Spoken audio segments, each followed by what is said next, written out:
अस्सलाम एवरीवन। जिस तरह कि हम जानते हैं कि जो न्यू वकला हजरात होते हैं, जूनियर, तो जब वो मुवक्किल उनको मिल जाता है, क्लाइंट्स वो ले आते हैं पास। तो अब नेक्स्ट जो मरहला उनके लिए होता है वो सूट फाइलिंग का होता है, कि वो सूट किस तरह से फाइल करेंगे और उसके अंदर क्या तरीक़ेकार जो है वो हो सकता है बेसिकली। तो उसकी फाइलिंग हमने किस तरीका से और किस अंदाज से करनी है। तो पहली चीज इसके अंदर मैं कुछ आपको टिप्स बताऊंगी, जो कि मैं भी मलहूज़े खातर रखती हूँ, और मेरे ख्याल में यहाँ पर बात किसी सीनियर या जूनियर वकील की नहीं है, बल्कि हमें ये माइंड में रखनी चाहिए। मिसाल के तौर पर आपके पास अब क्लाइंट आ गया है, ठीक है, और वो फीस देने के लिए भी रजामंद हो चुका है, और अब आपने अपना काम शुरू करना है। तो अब आप अपना काम किस तरह से शुरू करेंगे। सबसे पहली चीज तो ये आती है कि आप को जो कहानी या जो बात आपका मुवक्किल बता रहा है, आपका क्लाइंट बता रहा है, उसको इस तरह से ना जाने दें कि जैसे आप बात सुन रहे हैं उसमें से कुछ कंटेंट्स आप सुन रहे हैं, कुछ आप जाने दे रहे हैं। नहीं, बकायदा तौर पर इसके पॉइंट्स बना लें। अपने पास एक कॉपी पेंसिल रखिए, जब वो बात कर रहा है या आपको कहानी बता रहा है, आप उसकी पूरी पूरी A to Z कहानी तो नहीं लिख सकते, लेकिन आपको इस चीज का नॉलेज होना चाहिए कि आपने अपने मुकदमा में उसको किस तरह से ऐड करना है। अब जिस तरह से ये आपके सामने चीज है कि ये एक डाटा था जो कि मैं लिख रही थी, इसके मैंने कंटेंट्स बनाए। तो इस तरह से आपको स्टोरी के कंटेंट्स बनाने हैं। सबसे पहले कि क्लाइंट आपके सामने बैठा है और वो अपनी स्टोरी आपको सुना रहा है, और अब आपका काम ये है कि आप उसकी स्टोरी गौरो इन हमाक से सुने और उसके कंटेंट्स बनाएं। जैसे इंग्लिश में हम डीप इनसाइट कहते हैं किसी चीज को कीनली सुनना, और उर्दू में हम इसको वर्ड यूज कर सकते हैं गोरो इन हमाक के साथ, कि आपको पता चले वो क्या अपनी स्टोरी आपके सामने सुना रहा है। आप उसके कंटेंट्स बना के अपने सामने लिख लें। ठीक हो गया। अब इसको कंटेंट बना के लिखने का फायदा क्या होता है। पहली चीज तो ये कि वो सारी स्टोरी सम अप हो गई। ठीक है, लिखते लिखते आपके माइंड में भी आ गया स्टोरी क्या है। फिर कोई चीज मिस नहीं होती, क्योंकि अगर आप कुछ चीजें ऐड कर देते हैं, कुछ मिस कर देते हैं, तो होता कुछ यूं है कि फिर वो सारी चीजें जब ड्यूरिंग प्रोसीडिंग आपका ऑपोजिट काउंसिल आपके सामने पेश होता है, तो फिर वहां पर आपके ऊपर जो बात की जाती है वो ये है कि अदालत को गुमराह किया जा रहा है कुछ फैक्ट्स को छुपा कर। ठीक है, तो हमने फैक्ट्स को छुपाना नहीं है, हमने फैक्ट्स को जाने नहीं देना कि हमारे ऊपर इस तरह की कोई प्ली उठे। हमने क्या करना है, उसके कंटेंट्स बना के उस स्टोरी को लिख लेना है। ये तो वो काम था जो कि ड्राफ्टिंग से पहले का था, कि हमें पता चला ये स्टोरी क्या है, लिख ली। अब हमारा नेक्स्ट क्या है, हमारी फाइलिंग ऑफ सूट का कंसेप्ट चल पड़ा है। उसमें हमारा क्या तरीकाकार है। सबसे पहले जो चीज हम देखते हैं वो ये है कि अदालत का नाम। अब अदालत का नाम, आपकी सूटेबल कोर्ट कौन सी है। ठीक है, आपकी वो कोर्ट जो कि इस चीज को एंटरटेन करेगी, उसकी जुरिस्डिक्शन बनती है। हम ये पढ़ते हैं कि जुरिस्डिक्शन किस तरह से बनती है। सब्जेक्ट मैटर की मालियत के लिहाज से हो सकती है। फिर इलाकाई दायरा इख्तियार भी होता है। फिर उसके अलावा जो सब्जेक्ट मैटर है उसकी नवयत भी हो सकती है। तो ये तीन कंटेंट्स जो है जुरिस्डिक्शन के लिहाज से देखे जाते हैं। तो क्या है कि अदालत का नाम। अब जब हम ड्राफ्टिंग कर रहे होते हैं सूट की, तो आपको पता होना चाहिए कि हम ऊपर सबसे पहला कंटेंट जो अदालत हमारी बनती है, ये जिस जज को हमने उस चीज के लिए इन्वॉल्व करना है, या जिस जज ने हमें इंसाफ फराहम करना है, उसकी अदालत का नाम ब जज का नाम जो है वो लिख दिया जाता है, अगर हमें मालूम हो तो पहला हमारा स्टार्टिंग पॉइंट जो था वो ये था। अब उसके बाद क्या चीज आती है हमारे, वही जो स्टोरी हमारे पास मौजूद होती है, ठीक है, वही हमने कंटेंट्स के अंदर लिखनी स्टार्ट करनी है। हमने उसके अंदर दावे के अंदर कोई लंबी स्टोरी नहीं लिख देनी, कंटेंट्स हमने उसके अंदर ऐड करने होते हैं। हम हर चीज को प्री साइज करके लिख देना है। कोई भी हमारा नुक्ता ऐसा नहीं होना चाहिए कि बाद में वो पता चले कि ये भी था। तो इस तरह से जो है वो नहीं होना चाहिए। अब जहां तक बात आई, उसके बाद हम जब अपना दावा तैयार कर लेते हैं, हमारा जो पर्त होता है, जो हमारा कागज होता है, जो हमारी कहानी होती है, वो बिल्कुल लीगल तरीके से प्रिपेयर हो चुकी होती है। अब हमें इसके साथ कुछ फॉर्म मिलते हैं, वो अटैच करने होते हैं। अब वो फार्म क्या है? सबसे पहला पर्त जो है वो हमारे दावे का आ गया। दूसरा पर्त हमारा आता है फहरिस्त जायजवार सान का। ठीक है। तीसरा जो हमारा फॉर्म उसके साथ लगता है, ये मैं आपको बता दूं कि बाज दफा लिखा होता है जो हमारा पेज होता है कि फहरिस्त वारसान। तो जायज वारसान का कॉन्सेप्ट बेहतर है, क्योंकि जब हम इंग्लिश में ये वर्ड यूज करते हैं तो हम लीगल रिप्रेजेंटेटिव का वर्ड यूज कर रहे होते हैं। तो इस लिहाज से जायज वारसान का जो वर्ड है वो ज्यादा मुनासिब है। उसके बाद तीसरे नंबर पे जो चीज आती है वो ये है फर्द पता मुद्दई। यानी कि जो शख्स प्लेंटिफ है, हमें ये भी तो पता होना चाहिए ना वो कहाँ पे रहता है और क्या सारे मामलात होते हैं। या मुद्दईयान की तादाद ज्यादा है तो फिर हर एक का कंटेंट ऐड किया जाता है, और उसके अंदर सकना, उसकी जात, सारी चीजें जो है वो एक लाइन लिखी जाती है और उसके अंदर वो बता दी जाती है। ये फॉर्म होते हैं, इसमें कॉलम्स बने होते हैं। और ये कहाँ से मिलते हैं? ये हमारी कचहरियों से हमें मिल जाते हैं। ठीक है, बट हमने ये लगाने होते हैं, ये हमारी लीगल रिक्वायरमेंट्स होती हैं। ठीक हो गया।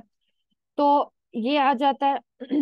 इसके बाद क्या आता है कि फहरिस्त दस्तावेजात पेश करदा। यानी कि हमने जो दावे में चीज लिखी है, ठीक है, उसको प्रूव करने के लिए हमने क्या करना होता है कि ये भी साथ लगाने होते हैं दस्तावेजात के फलां कंटेंट को। ये आ, हमारा डॉक्यूमेंट जो है वो प्रूव करता है। अब फॉर एग्जांपल, क्या आपने अंदर एक कंटेंट लिखा कि डिजीज का वर्ड यूज है, या आपने मुतवफ़ी या मुतवफ़िया की बात की, लेकिन आपने सिर्फ ये कह देना कि फलां शख्स का इंतकाल हुआ, मरखा फलां फलां को, इनफ होगा और अदालत आपकी बात मान लेगी? ऐसा नहीं है, आपको डेथ सर्टिफिकेट लगाना होगा। ठीक है, तो जो जो से आपने कंटेंट्स अपने दावा में ऐड करने हैं, आपने इसके साथ फार्म लगाना है। उसके अंदर आपने लिखना है कि भाई मैंने फलां फलां दस्तावेजात जो है ना अंदर ऐड किए हैं।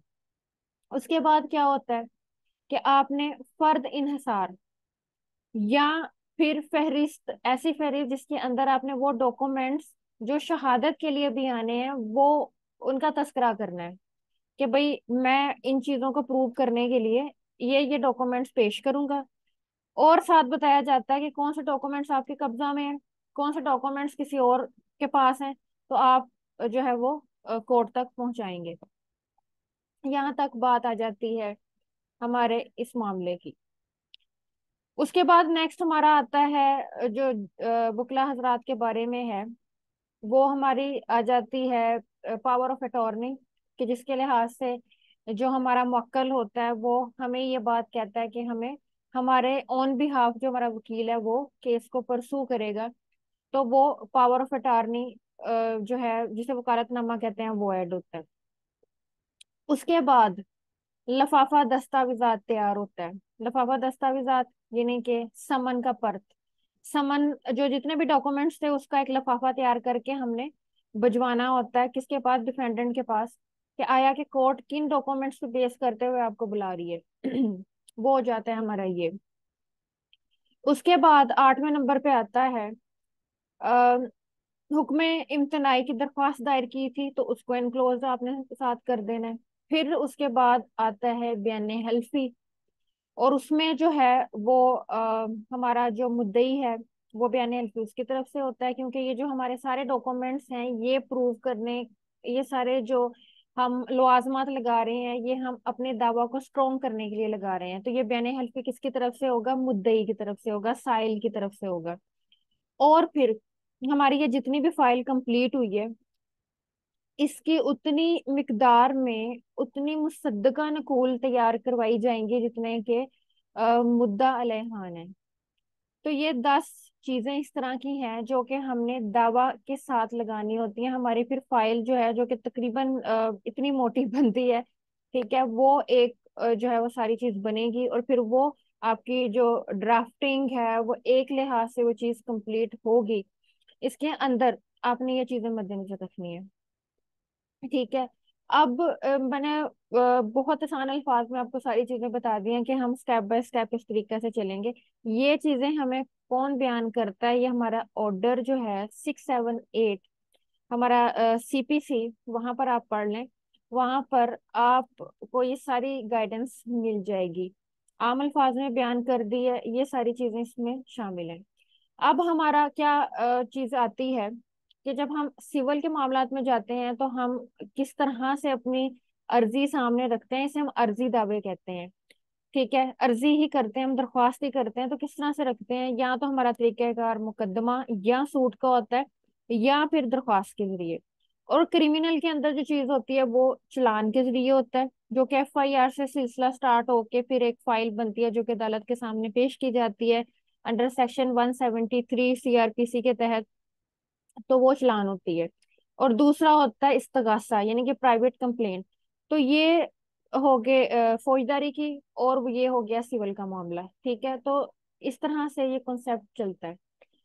अब सीनियर सिविल जज साहब जो होते हैं वो सिविल के मामले में सबसे सीनियर जज कहलाते हैं। और जितने भी सिविल किस्म के मामला आते हैं वो उनकी जुरिस्डिक्शन में आते हैं।